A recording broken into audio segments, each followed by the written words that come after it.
Oh yeah.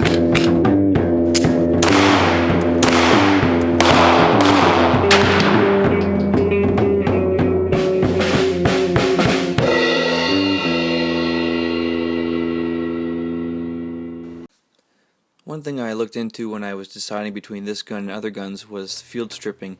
How fast, how easy is it to field strip this firearm? And what you'll see is it takes about 7 seconds for me to take it apart, and then about 8 or 9 seconds for me to put it back together again. So that's definitely a nice feature, that it's so easy to do. Let's slow that down a little bit and talk you through it. Alright, first thing, we're going to remove any magazines that are inside, and then we're going to rack the slide back and lock it in place. Look at the takedown lever, rotate that 90 degrees downward, and hold on nice and tight to the slide here as you sling it back and all the way forward and off. And next, get the recoil and guide rod out, just press down, it pops right out, and then you can separate those two to be cleaned. From there, we're looking at the barrel. Sometimes the barrel can be snug in here, so I find if you push on the locking hood, that can pop it out a little bit easier, and that just comes right out as well. So pretty straightforward, not much to it. And putting it back together, just reverse the order. Barrel goes back in, just slide in the top there, and kind of snaps into place at the back. Make sure it's in kind of tight. Guide rod goes into the recoil spring, and the orange side is on the guide rod side with the end on it. So make sure that's in the right spot. Then from there, you just slipping the guide rod into the slide, pressing down and snapping it into the latch under the barrel there. And look a little closer, you can see right in the first notch there, that's where you want it. And it just springs right in there and sits nice and tight. Doesn't really matter which way the end of the spring is pointing or not. That's fine like that. Then it's just a matter of lining up these full-length rail with the rail and the slide all the way back and lock it into place with the slide lock. Back to the takedown lever, rotate it horizontal again, and then release it. And from there, just a function check. Just make sure it's racking properly, and that's pretty much it. Decock it. If you have a magazine you need that back in, throw it back in, and away you go. Pretty simple operation. Okay, let's take a closer look at this recoil spring.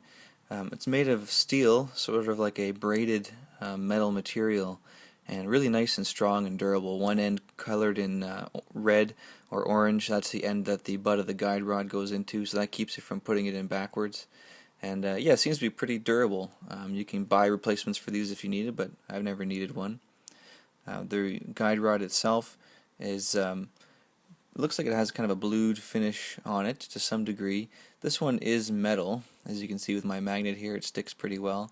I have heard of polymer ones floating around, but I never saw it in this gun. This one came with a metal guide rod, so that's been pretty reliable for me. Let's take a closer look at the barrel now. 4.4 inches long, and has the Sig Sauer logo on the left side, which you unfortunately don't see because it's hidden in the gun there. Around the front, the feed ramp, and you can see inside this gun has 6 grooves in it, and giving you a rate of twist of 1 in 10. So a bit of info on the barrel there. And on the right side, the 9mm parabellum, which we saw earlier. And on top, the locking hood's finished in that nice kind of shine. I wish they would have done the rest of it in that as well, because it kind of fades away as it's in use. Looking down the barrel, we can see some of the blued finish has been knocked off, and that's okay. That's normal. That means that it's working properly. That's actually a result of how the barrel binds in the slide, and that's what's giving the consistency and accuracy in the Sig design. That's an old Sig design. Now, speaking of accuracy, another thing that a lot of people say adds to the accuracy are these full-length slide rails. And although full length doesn't really mean the absolute full length, as you can see there's a slot cut out there that's missing, but the length is a lot greater than you'd find on a lot of other guns, and that's one part of what a lot of people say is adding to the accuracy of this gun. So that's just a quick breakdown of some of the internal parts, how we field stripped this gun, put it back together, and it's one of the things I was looking for when I was buying a gun, something that's easy to get apart, easy to clean. I'll probably do another video in the future that elaborates on the actual cleaning of how I clean this Sig.